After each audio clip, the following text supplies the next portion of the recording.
Now let's look at a real life project. I want us to design this business card, and as we try to do that, you have to know that we'll use the rectangle tool, the text tool, the pen tool, the opacity, free transform, drop shadow, and bevel or emboss. I haven't touched the pen tool yet, so we're going to avoid that for now. We're going to deal with all these other ones. So let's move right into Photoshop. Alright, this business card looks like a size of 3 inches in width and 2 inches in height. Okay, so you have to set that from the beginning.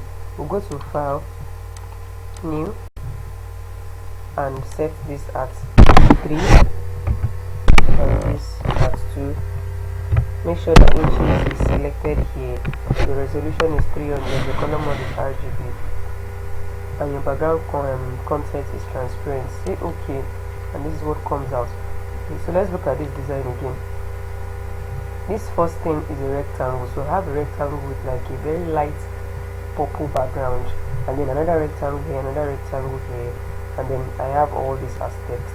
Okay, so I'm going to draw a rectangle now. I'll pick the rectangle tool and I'll draw a rectangle.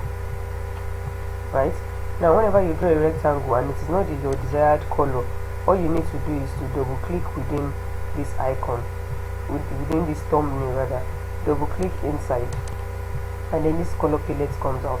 So you can always choose the color that you want. So I want a light purple, say something like this. Okay, if it's not light enough for you, you can always reduce it at the opacity in the layers palette. Okay, so I'm going to say OK now.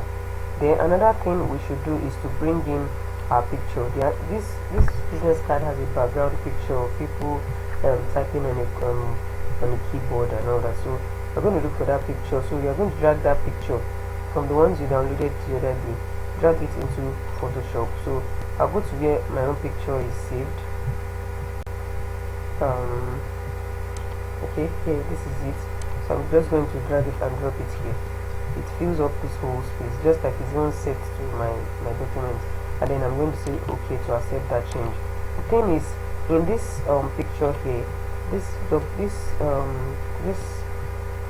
image of these people on the keyboard is very, very light, so we have to reduce the opacity. So we're going to click on that picture, make sure that the layer is selected under your layers palette, then reduce the opacity. Reduce the opacity so much that your light purple underneath, that light rectangle underneath, is the one showing above. So for example, if we are choosing, say, a reddish this thing, you see that the color has changed. If we are choosing yellow, or if we are choosing yellow, you see that it comes out with a different color, another color entirely. So I'm going to stick to the one we started with. Okay, so if you are okay with your own opacity, you can leave it that way, and then increase this a little bit more. Alright, okay, so